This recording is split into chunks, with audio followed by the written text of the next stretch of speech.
Fréquence verte. Didier Hubert, Madafimé.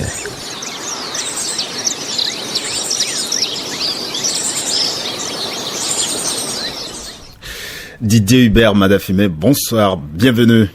Dieudonné Akpo, bonsoir. Didier Sagbo de l'autre côté de la baie vitrée, bonsoir. Heureux de vous recevoir ce vendredi. Le plaisir est partagé. Au cœur de Fréquence Verte de ce vendredi, nous parlons d'une personnalité éminente. Une personnalité qui est en train d'émerger sur toute la planète. Voilà. Hindou Oumarou Ibrahim joue désormais dans la cour des grands. La petite tchadienne qui lutte pour la protection de l'environnement, la promotion des droits de l'homme et des droits des peuples autochtones fait partie des 17 personnalités influentes du monde pour l'année 2019. Elle a été désignée comme les autres par le secrétaire général de l'Organisation des Nations Unies. Et la liste a été publiée il y a quelques jours. Didier Hubert Madafimé, Hindou Oumarou Ibrahim est qui concrètement? Dieudonné Akpo, Hindou Oumarou Ibrahim est membre de la communauté Peul, les Mbororo du Tchad. Elle est née en 1984 à N'Djamena, venue au monde dans une communauté où les filles sont mariées à 12 ans. Hindou Oumarou a été envoyée à l'école à N'Djamena par sa mère qui, malgré l'avis contraire de son père, de son entourage et de sa communauté, a dû vendre ses vaches pour assurer sa scolarité. En 1999, alors qu'elle n'avait que 15 ans, elle crée l'association des femmes Peul autochtones du Tchad. Son cheval de bataille, la lutte contre le changement climatique. Au nom de son association, elle a organisé de multiples campagnes de sensibilisation sur la protection des droits humains et de l'environnement. Elle est la première à participer aux négociations sur le climat à la COP21. Nous sommes en 2015, en pleine discussion sur le contenu de l'accord de Paris. Hindou Oumarou organise une marche de protestation à travers les allées du Bourget, le site qui a accueilli les travaux de la COP21 pour faire pression sur les délégués afin que figure dans le test le droit des peuples autochtones. Je vous invite à suivre à nouveau le reportage consacré à cette manifestation. Dans l'accord de Paris en cours de négociation, pas un mot sur les droits humains ni sur les droits des peuples autochtones. L'article 2 consacré à cette question a été tout simplement biffé hier du test. Du coup, les représentants des peuples autochtones ont fait une sortie ce matin au parc des expositions du Bourget pour réclamer leur droit à la différence. La coprésidente du Forum international des peuples autochtones, Hindou Oumarou Ibrahim. L'article numéro 2, hier dans les négociations, ils ont mis tout en crochet les droits humains et les droits des peuples autochtones. Et on ne peut pas parler du changement climatique sans parler des droits des peuples autochtones, ceux qui protègent l'environnement et ceux qui sont les plus impactés. Alors, on ne peut pas avoir l'accord à Paris sans avoir le respect des droits humains et le respect des droits des peuples autochtones qui sont les objectifs et qui doivent être aussi dans tout l'accord de Paris. Le credo, le respect du droit des peuples autochtones. Ce message est apparu une première fois dans l'article 25 de la Déclaration des Nations Unies sur les droits des peuples autochtones. Hindou Oumarou Ibrahim. Et comment on peut accepter un accord à Paris sans faire les liens aux droits humains et droits des peuples autochtones, dont c'est les populations les plus impactées, dont les droits à l'alimentation, droits à la terre, droits aux ressources naturelles, tout est violé et on ne peut pas parler des droits ici. Donc ça veut dire qu'ils ne prennent pas en compte ni en considération les populations les plus vulnérables et ils veulent encore nous amener des solutions qui vont nous enlever de nos terres et nous détruire tous. Agir pour attirer l'attention, c'est leur credo afin que les bonnes décisions soient prises à la COP21.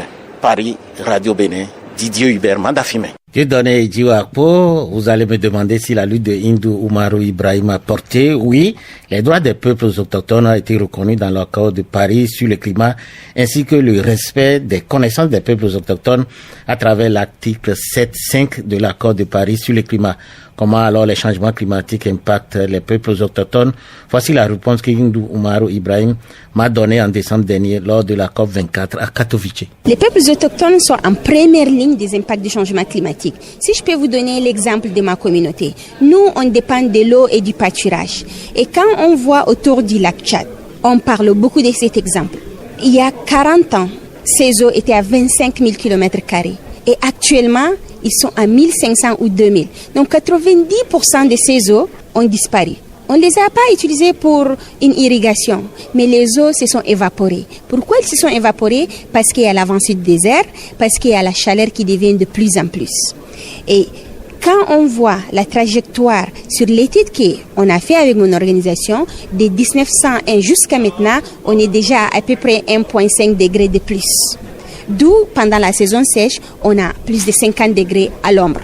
Et du coup, cet impact, il impacte les communautés directement sur notre mode de vie, dont on est obligé d'aller plus loin pour coopter avec l'environnement. Et ça crée des conflits entre les communautés qui se basent sur le peu des ressources qui restent.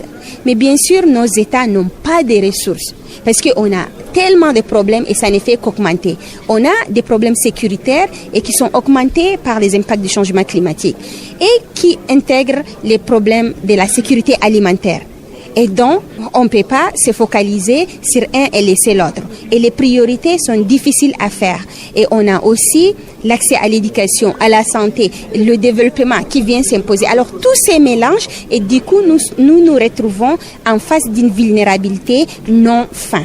Mais pour combattre ces vulnérabilités, on a beaucoup compté sur le COP, où il y a beaucoup de promesses financières. On parle beaucoup de chiffres, mais ces chiffres, pour les matérialiser en actions concrètes, on est encore très loin. Où se trouvent les problèmes? Les problèmes se trouvent toujours dans les pays en développement qui sont responsables des impacts du changement climatique, mais qui ne veulent pas mettre l'argent adéquat, les technologies adéquates pour sauver nos pays. Ces 17 personnalités influentes ont été choisies en fonction de leur engagement. Ils ont été aussi choisis pour sensibiliser le public à la notion du développement durable, à susciter une grande ambition chez les décideurs et à plaider pour une action plus rapide en faveur de la réalisation des objectifs de développement durable et de la lutte contre les changements climatiques. Didier Hubert, Madafimé, pourquoi peut-on considérer les peuples autochtones comme les plus vulnérables au changement du climat? Bonne question, Idjiwa Dieudonné Akpo. Les peuples autochtones font partie des plus pauvres parmi les plus pauvres, soit la catégorie la plus sensible au changement climatique. Ils dépendent des ressources naturelles renouvelables très menacées par la variabilité du climat. Ils vivent dans les zones géographiques et des écosystèmes qui sont très exposés aux conséquences des changements climatiques. Ils ont tissé avec ces écosystèmes des liens, j'allais dire, culturels complexes. Leur degré d'exposition et de vulnérabilité au changement climatique les oblige à migrer ensuite. Les changements climatiques amplifient les inégalités de genre. Enfin, beaucoup de communautés autochtones restent exclues des processus décisionnels et ne sont pas reconnues ni soutenues sur le plan institutionnel, ce qui restreint leur accès à des moyens de secours, aggrave leur vulnérabilité au changement climatique, amoindrit leur capacité d'atténuation et d'adaptation et risque par conséquent de remettre en question les progrès réalisés vers la reconnaissance de leurs droits. Très intéressant, franchement plus de mots à dire parce que en principe tout est déjà dit. Tout est déjà dit, voilà. Aux âmes bien nées, la valeur n'attend point le nombre des années. Didier Hubert, Madafimé, vous êtes expert en gestion des risques et catastrophes. Merci d'avoir été à nos côtés encore ce vendredi. Merci, et je dis merci aussi à Didier Savo de l'autre côté de la baie vitrée, et je salue tous les auditeurs et leur souhaite un bon week-end.